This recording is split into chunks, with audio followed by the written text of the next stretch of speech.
Pokyčių projektas jau įpusėjo ir šį rytą džiaugiamės pristatydami jau 5-ąją jo dalyvę. Žydrė Vilnietė, komunikacijos specialistė, laimingai ištekėjusi ir beveik 2 metukų sūnų auginanti moteris, šiuo metu mėgaujasi motinystės atostogomis.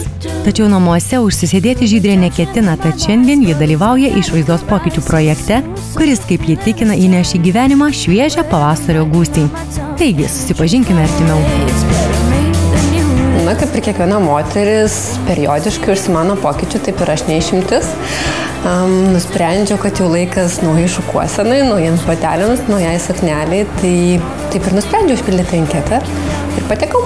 Labiau be abejo norėčiau tiesiog pasikeisti pati dėl savęs, dėl pavasario. Galbūt atrasti kažkokį savo naują stilių, naują įvaizdį suformuoti.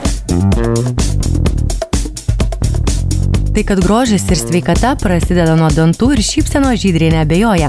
Ir puikiai nusiteikusi kartu su laidos kūrybinė komanda vyksta į Vilniuje esančią odontologijos kliniką. Pagrindinė Žydrę jaudinanti problema – netaisyklingas sąkandis. Todėl pirmąją konsultaciją mūsų herojai suteiks gydytoja ortodontė Jolita.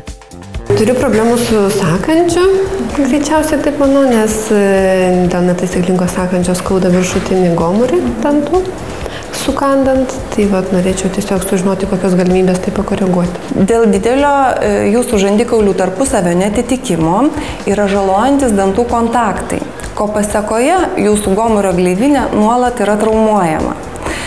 Šiuo atveju pritaikomasis ortodontinis gydymas negali būti taikomas. Pasak gydytojo, šiuo atveju ortodontinis gydymas negali būti taikomas, nes nustatytas žandikaulių padėties neatitikimas. Norint jį koreguoti, reikalingas kompleksinis gydymas įtraukiant į veido žandikaulių chirurgiją ortognatinę operaciją, per kurią koreguojamas didelis žandikaulių tarpusavio neatitikimas. Jeigu jūs nepasiryšite gydymu, jei gydymas nebus taikomas, esamas sąkandis gali įtakoti ne tik gleivinės pažeidimą, bet ir kaulo esančio gomurio srityje ir su tuo susijusią dantų migraciją. Gydytoja pažymi, jog ši situacija vėliau gali sukelti estetinį diskomfortą ir blogiausiu atveju net ankstyvą dantų praradimą. Tačiau laiko pagalvoti dar yra. Na, o kol pokyčių dalyviai svarstys pasiūlytą gydymo variantą, jai atliekama burnos higienos procedūra. Apie ją neturėtų pamiršti nė viena save mylinti moteris. Tikrai gavau pakankamai profesionalią konsultaciją. Mano gydymo planas toks pakankamai sudėtingas ir gana ilgas, tai dar turiu laiko apmąstymui. Bet šiaip labai džiaugiuosi, be abejo, sužinojusi, ką man reikėtų daryti esamą mano situaciją. Atsisveikinę su odontologais keliaujame toliau.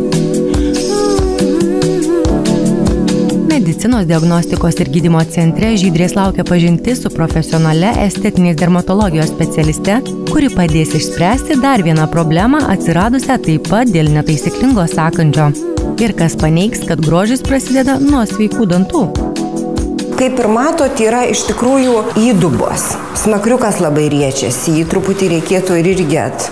Čia, aišku, būtų galima ir botulino toksinų preparatų. Truputį, matot, yra raumens smakro hipertonusas. Vat jos apatinis žandikaulis kaip yra susiformavęs, tai čia tiesiog yra tuščios vietos. Kadangi mes norim dabar šiek tiek pagyvinti ir šiek tiek užpildyti ir šiek tiek pridėti vientisumo ir netgi šiek tiek formos, taip, smakro sričiai, taip, nosies lūpų ir pamatysit, aš truputį papiešiu, kaip aš įsivaizduočiau.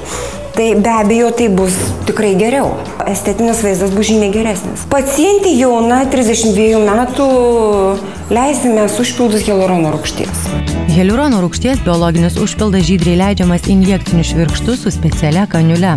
Kaniulė tai elastinga lanksti adatėlė, bukų galu ir šoninė skylute. Ji leidžia išvengti odos ir jos struktūros traumavimo, sumažina mėlynių atsiradimo riziką. Tad šiandien Žydrei bus pritaikytas šiuolaikinės estetinės dermatologijos aukštosios mados metodas, po kurio veidas taps tolygesnis ir apatinė jo dalis vientisesnė. Apribojimų po procedūros didesnių nėra, pacientė pilnai galės gyventi įprastą gyvenimą, eiti į kasdienybę, reikės tik tai gal šiek tiek šiandien tokių labai kažkokių aktyvių sportų, netiesa, nes vis tiek įsileistas preparatas, o kažkokių ypatingų apribojimų nėra. Jaučiuosi gerai, nebuvo kažkaip labai skausminga ar kažkokių kitų nemalonių pojūčių, buvo tiesiog įdomus pojūtis, reikėjo taip pasakyti. Tai labai įdomu, kaip čia atrodysiu vakare po šios procedūros. Kupina įspūdžių po naudingų konsultacijų ir procedūrų Žydrė keliauja toliau. Jos laukia susitikimas su plaukų ir makiažo specialistais ir įvaizdžio kūrėjais. Ar išdrįs komunikacijos specialistai ryžtis kardinaliems stiliaus pokyčiams? Atsakymas lygiai po savaitės jūsų televizorių ekranuose.